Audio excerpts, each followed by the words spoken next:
तो आइए G flag की तरफ चलते हैं। तो फ्लैग ऑफ इंडोनेशिया पे दो कलर्स हैं, सिंपल बाइक कलर है, दो ही कलर्स हैं इसमें, टू, और वो हॉरिजॉन्टल है, वर्टिकल नहीं है, हॉरिजॉन्टल है। एक है रेड और दूसरा व्हाइट, ठीक है। एक रेड कलर है टॉप पे, ये भी याद रखना है, जब डंडे के साथ झंडा लगाना है तो टॉप पे ये रखना है, ये ऊपर नहीं रखना, ये भी ध्यान में रखना है, ठीक है।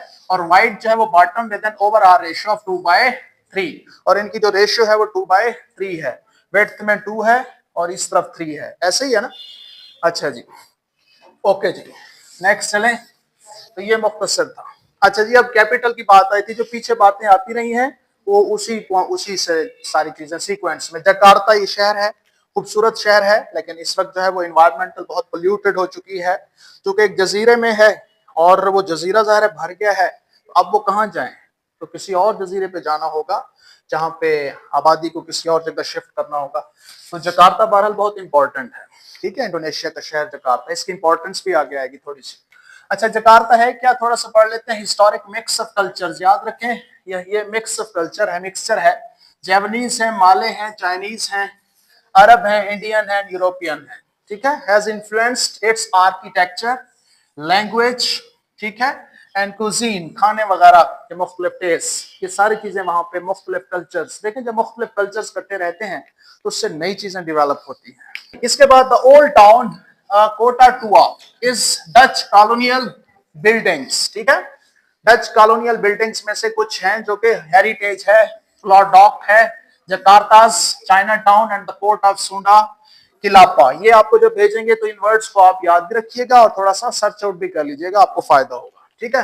वेयर ट्रेडिशनल वुडन स्कूनर्स डॉक, लकड़ी के ग्लास, लकड़ी के बने हुए ग्लास खूबसूरत से, मतलब ये उनके कल्चर को रिप्रेजेंट करते हैं, जहां से आप ये मुख्तलिफ चीजें देख सकते हैं। ओके जी, नेक्स्ट। अच्छा, इसके बाद जकार्ताज मेन इश्यूज।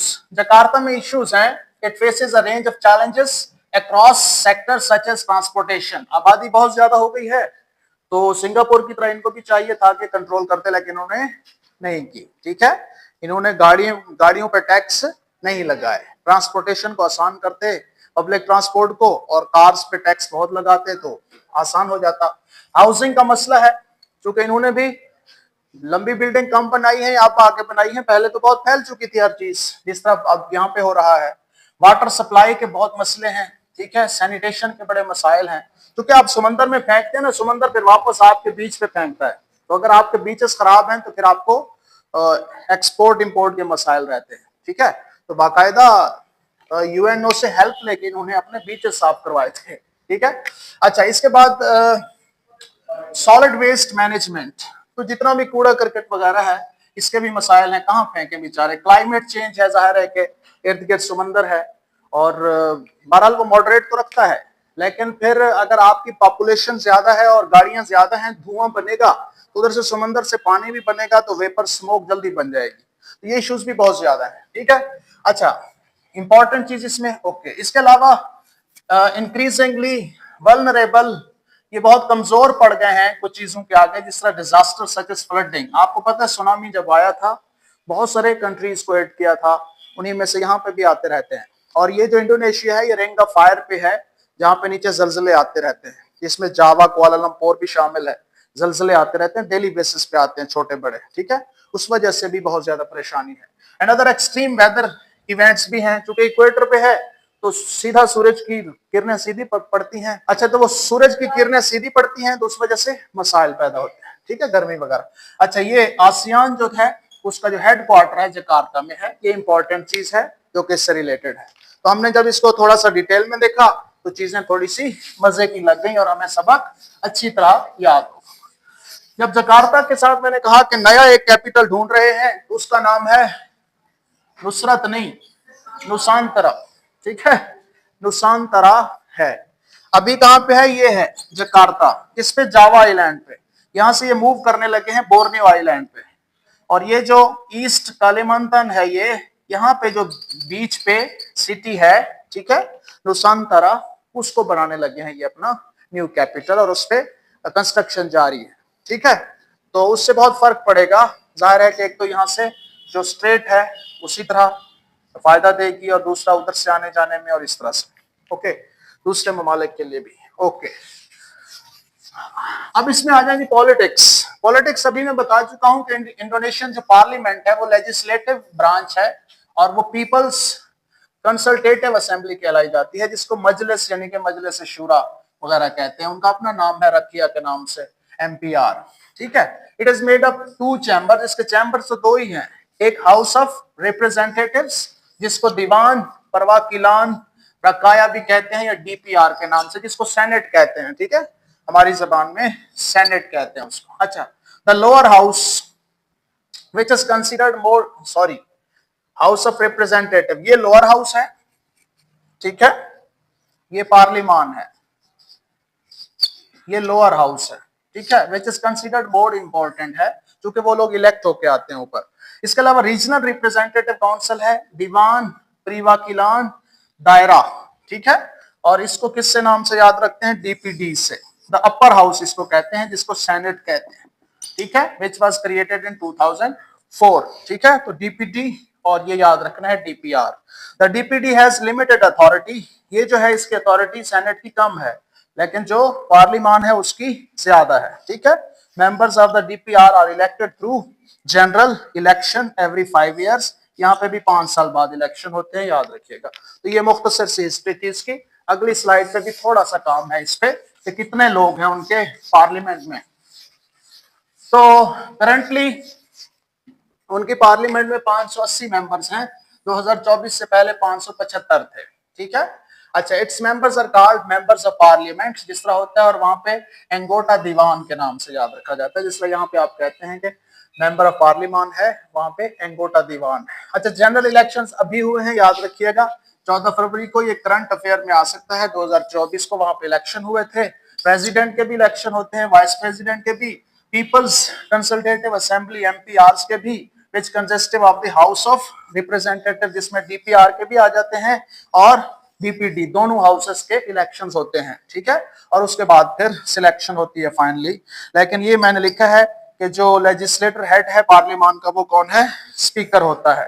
लेकिन वैसे जो स्टेट का हेड है वो प्रेसिडेंट होता है। तो यहाँ पे प्रेसिडेंशियल सिस्टम है, याद रखिएगा। कौन सा निजाम है, प्रेसिडेंशियल, जिस तरह के अमेरिका में है उससे मिलता जुलता निजाम है। आगे चलें, ये है जी उनका पार्लियामान। ठीक है, आगे चलें, मतलब लोअर हाउस। ये है प्रेसिडेंट, ये जो अभी मुंतखब हुए हैं 20 अक्टूबर 2024 से ऑनवर्ड्स, प्रेबो सुबियांतो। ठीक है, serving as the 8th president, बहुत इंपॉर्टेंट है, सिंस 20 अक्टूबर 2024 से। ठीक है, ये 8वें प्रेसिडेंट हैं और उनका नाम आपको याद रहना चाहिए। ठीक है, ही वाज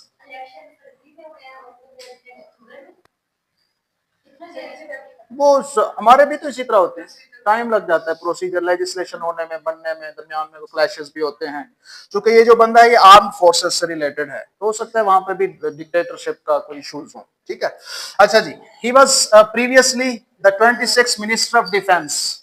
अच्छा, he was previously the 26th minister of defence, तो वो 26 मिनिस्टर ऑफ डिफेंस भी रहे हैं, ये इंपॉर्टेंट है, जो 8वें सदर हैं under president Joko Widodo from 2019 से 2024। इससे पहले जो प्रेसिडेंट थे उनका नाम भी आपको याद रहना चाहिए। He is the head of state, याद रखें, सदर जो हेड ऑफ स्टेट है बिलोंग्स टू आर्म्ड फोर्सेस, इसका ताल्लुक पहले आर्म्ड फोर्सेस से रहा है। ठीक है, तो ये इसकी हिस्ट्री हो गई प्रेसिडेंट की।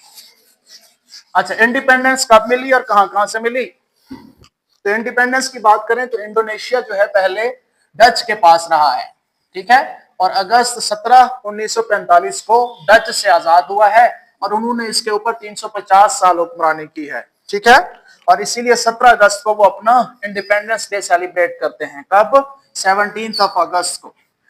अच्छा, द फर्स्ट कंट्री रिकॉग्नाइज, जब आप मुल्क बन जाते हैं तो कोई आपको रिकॉग्नाइज करता है, जिस तरह पाकिस्तान को सबसे पहले ईरान ने रिकॉग्नाइज किया, इसी तरह इंडोनेशिया को सबसे पहले इजिप्ट ने रिकॉग्नाइज किया था। ये ध्यान में रखिएगा, कब?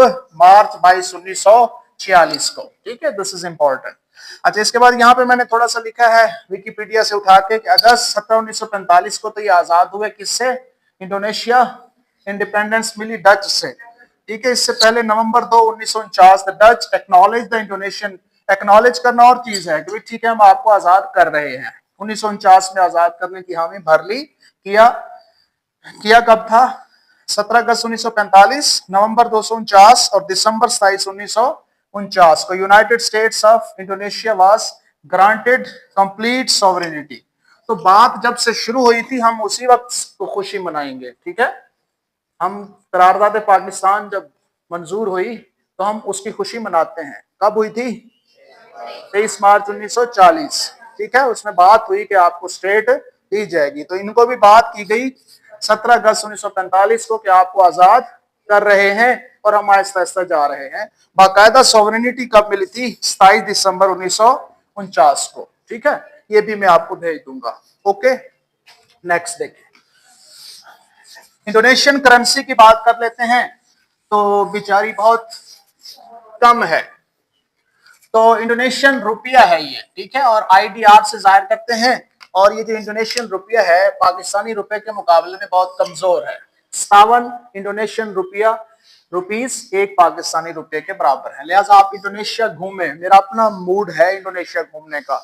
अगर ना घूमे तो तबलीगी जमात के साथ चले जाओ, तबलीगी जमातें बहुत जाती हैं वहां, मतलब वो बहुत रिस्पेक्ट देते हैं तबलीगी जमात को, और वहां पे आपका खाना पीना हर शय बहुत ज्यादा तादाद में, वो मतलब रिलीजियस बहुत है वो।